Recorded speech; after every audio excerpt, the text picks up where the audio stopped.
On a warm day in June 1892, Homer Plessy, a 30-year-old shoemaker from New Orleans, walked up to the ticket counter and bought a first-class seat on the 4:15 p.m. East Louisiana local train.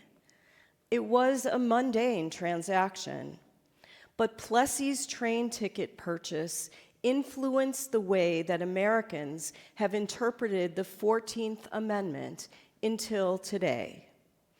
Remember, the 14th Amendment was supposed to secure every American's right to equal treatment under the law. But because of that day in June, Americans unfortunately grew to understand that racial discrimination could not be legislated away, and that what would follow would be numerous restrictions ensuring that blacks would not receive equal equality. While African Americans did have legal access to public goods and services, segregation now served as a barrier to equality and represented a new form of psychological slavery. As a result, racist and abhorrent beliefs that social status was connected to skin color permeated the United States at the turn of the 20th century. And it was against this backdrop that Plessy, a black man, sat down in a whites-only train car. The conductor, J. Dowling, approached Plessy and asked, "Are you a colored man?" "Yes," Plessy responded without hesitation. As the law required, Dowling told Plessy to get up out of his seat and move to the colored car. He could have complied, but in an act of civil disobedience, he refused. Plessy was physically removed from the train and booked at a nearby jail, charged with violating the Louisiana Separate Car Act, which required separate train sections for white and colored people. Plessy fought back, causing a long and historic set of trials and appeals to take place. While he lost in the lower courts, his case eventually reached the Supreme Court in May of 1896, 4 years after his arrest. It was decided that under the 14th Amendment, it was constitutional to have separate schools, trains, cars, public bathrooms for African Americans and whites, so long as these facilities were thought to be comparable in quality. From the legal perspective, Plessy v. Ferguson dismantled any progress brought by the Civil War and Reconstruction, legitimized the notorious Jim Crow laws, and impeded civil rights in the United States well into the 1960s.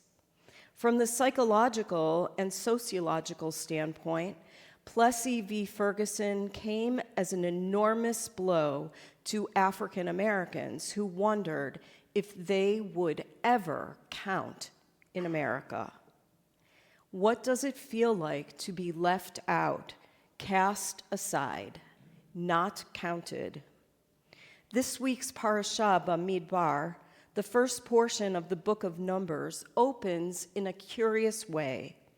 God instructs Moses and Aaron to count the Jewish people through a census.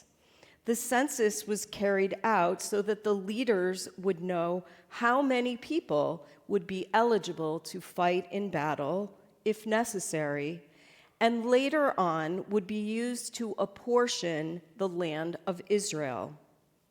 What is fascinating is that the people were not just assigned a number. Rather, Moses and Aaron counted the people tribe by tribe, family by family, name by name.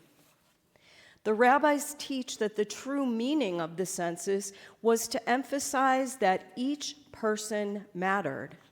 Under the enslavement in Egypt, the children of Israel were nameless and faceless, but with freedom, each member of the community had a name and a role to play in the story of our people. Moreover, in calling out each person by name, it was understood that it was not just one's existence that counted. Rather, what mattered was one's essence. With the census, the children of Israel would recognize the worth and value of every human being and would learn responsibility for the entire community, not just their households.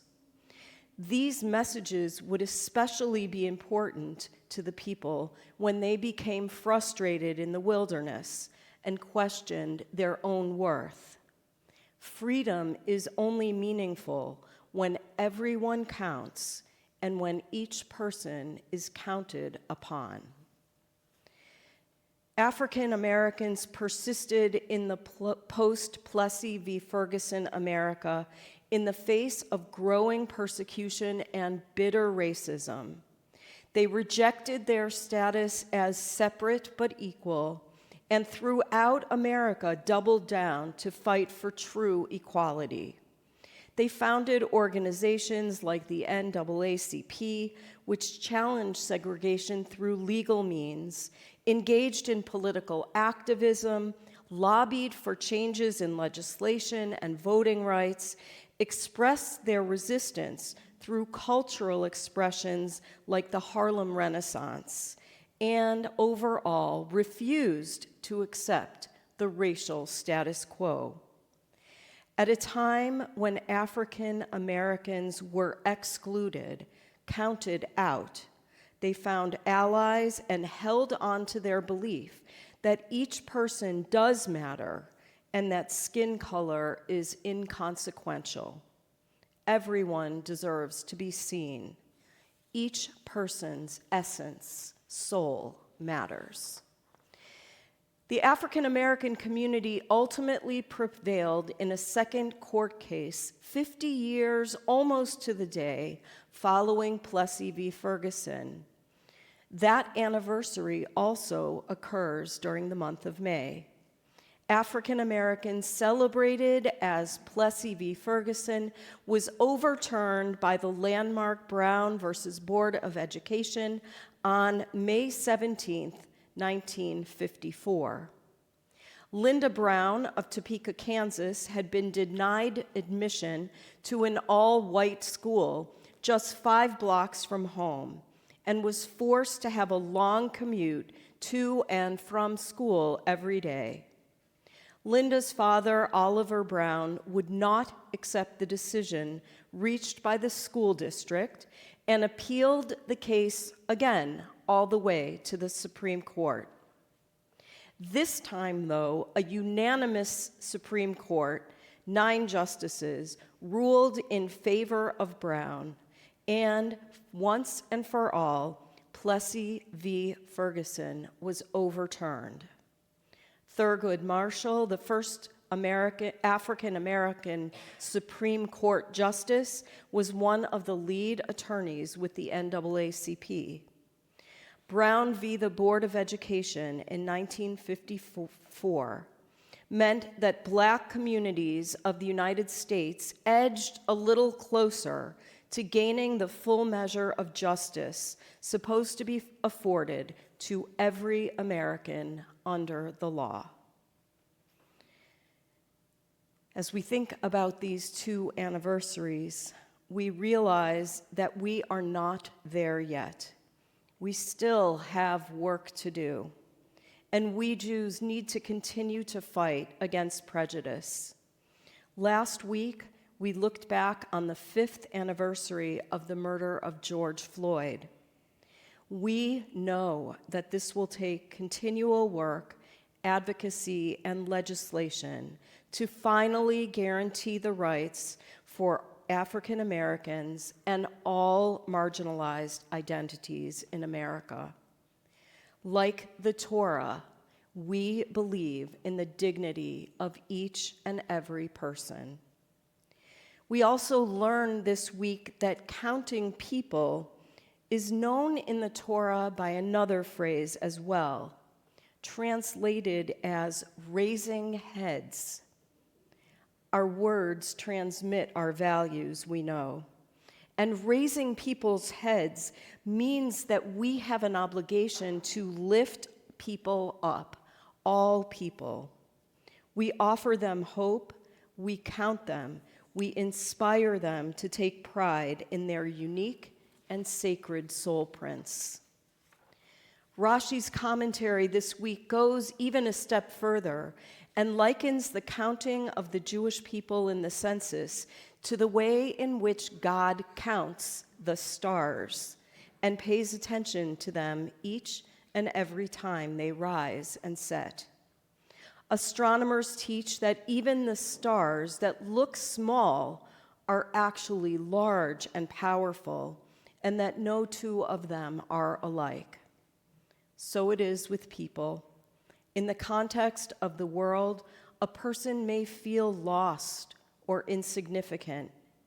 Yet within each of us, there is an inner source of spiritual power that we are called to use in the unique and essential tasks we carry out every day as we interact with one another. It is only through the combination of the light from millions of stars, each shining in its own special manner, that a beautiful canopy of light appears to us on earth. Without one of those stars, the entire astrological landscape changes. Without one person, we are diminished. Maimonides taught each of us should see ourselves as if our next act could change the fate of the entire world. What will your next action be? Make it count.